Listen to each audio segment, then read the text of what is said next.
So do you want a small flagship? Do you want a headphone jack in it? Nothing like that exists.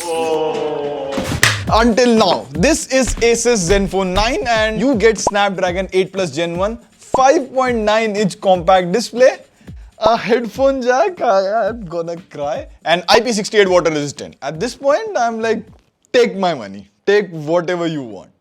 But hang on right there, it's mostly not releasing in India. Why? What? Well, this is Prateek, you're already watching TechVisor. And in this video, we'll see why this is the flagship India deserves. And at the end of the video, we'll talk about the cons and why doesn't Asus launch these phones in India and why compact smartphones don't actually work. Well, for one, this is a different flagship box. You get the phone, good black case, good SIM ejector tool. It looks like a location pin. Oops, I just dropped my location here. Get it? Get it?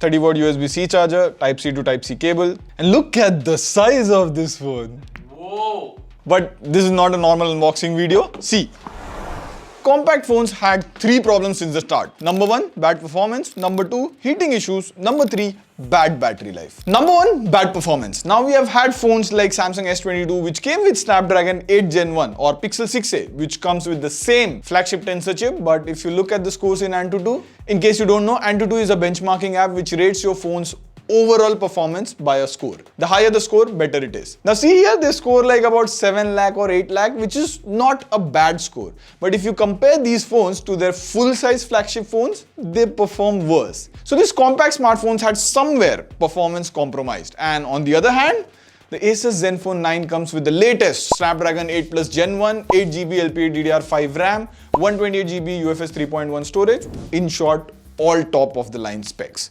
And if you look at the AnTuTu score, 10,65,859, and any benchmark app you throw at it, it performs the best. But gaming is a very important part of a smartphone, so let's play. And now if you see, if I play a game like COD, you can play it at 90 FPS, which if I remember, quite a lot of flagships can't do. And even in other games like Apex Legends, you can play extreme HD graphics at 60 FPS and the gameplay is really good, of course, for the initial 30 minutes. And the funny thing is, Asus Zenfone 9 is still smaller than all the Android or these Android flagship smartphones out there. And that's not it. It is smaller and still has a headphone jack. So I guess space was never the issue to put a headphone jack. Money was, you know. And they still made it IP68 water resistant. Now number 2, the important thing with compact phones is heat. Even after this capped performance, compact smartphones do heat, or I might say overheat. Like, let me clear this myth, all smartphones heat. And especially in this type of Indian heat, like even I can't stand for 10 minutes, how will a smartphone work? But throughout my 2 to 3 days of usage, it has stayed pretty good. Like it does get warm when you game, even hot when you play game for a long time, but like a normal phone, it stays cool most of the time. Now, some of the credit goes to the heating system. They have made the phone a bit smaller than last year, but they made it a bit thicker. And even got the space to put in 2 times larger cooling chamber. Number 3, bad battery life. Now the major thing with smaller compact phones, and that's the reason that they don't sell well, is it has a bad battery life. Like there was a 2019 survey, users gave number 1 priority to battery life while buying a phone. Like of course, even me, I'm just okay with charging my phone only 1 time a day, that's it. But this thing still manages to put in a 4300 mAh battery and it easily goes through 1 day. Even if you use a camera, game a bit, it finishes the day in a single charge. And any compact phones I've used like Samsung S22, Z Flip 4, you have to charge them before you go to bed or by 9 to 10 PM. And the Zenfone 9 comes with 30 watt fast charging, which is kind of slow, but if you compare flagships like Apple, Google Pixel and Samsung, it's on par. And before we get to the cons, just by looking at its display, it's cute. See here, this is OnePlus 10T, a big phone. And this is Asus Zenfone 9, like the smallest. And you get a 1080p 120Hz 5.9-inch display.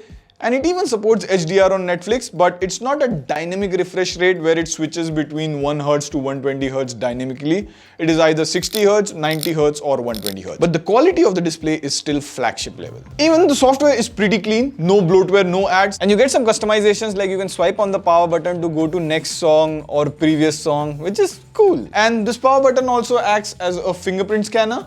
Also, you get 2 years of software update, which is quite less for this price range. Okay, camera is the part where I felt that maybe this could get beaten by a flagship phone. You get a 50 megapixel main camera, and here if you see, they have gimbal stabilization for the main camera, and the bump looks bigger than the ultra wide angle camera. Like, they had to put quite a lot in this small phone. So the thing is, photos look dramatic. Like, see this wall and sky? More close to Google Pixel photo style look. But when you zoom in the photos, like this photo of me, you have this digital sharpness, over processed look. And I noticed in portrait mode, the photos had some skin smoothing, like this Kaushik photo. And surprisingly, the videos are good. Like, it can do 8K 24 FPS and even 4K 60 FPS. The videos were stable and sharp, quite opposite to the photos. Sometimes, you should let the software processing chill a little bit. Also, the camera app looks like Gcam, but a bit worse. Like, look at these icons. They look kind of old or ugly maybe. And you don't have much options or features in the camera app. You get a 12 megapixel selfie camera that can record in, wait for it, 4K 30 FPS. Plus, you also have digital stabilization, so the selfie video recording would look much more stable. And the selfies come out quite similar to the main camera. You had a bit of overdone HDR, and the skin tone and the color looks very close to natural. Now, considering Asus won't mostly launch this phone in India, and that makes me so angry. I love small phones. I love headphone jack. I would definitely buy this. But the thing is, people like me or you who love small phones are very, very less. As per a Samsung survey long back, most people preferred a big display for work. And same went with an LG survey. People needed something bigger. Like, think about this. When do you have to work on a document, what do you prefer? A laptop? When you have to watch a movie or series, again, what do you prefer? TV or laptop again? Why?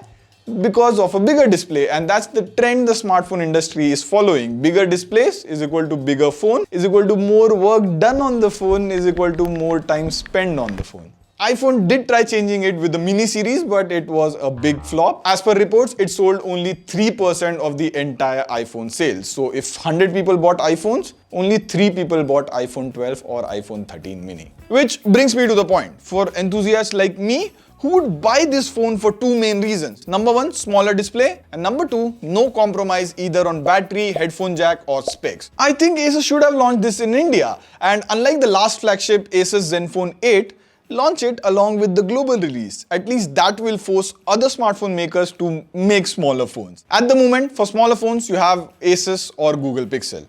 Hey, if you like the video of it, 6,000 likes and we'll keep doing such cool unreleased phone or nostalgic phone series. On that note, this is Pratik signing off. See you in the next video. Pew pew.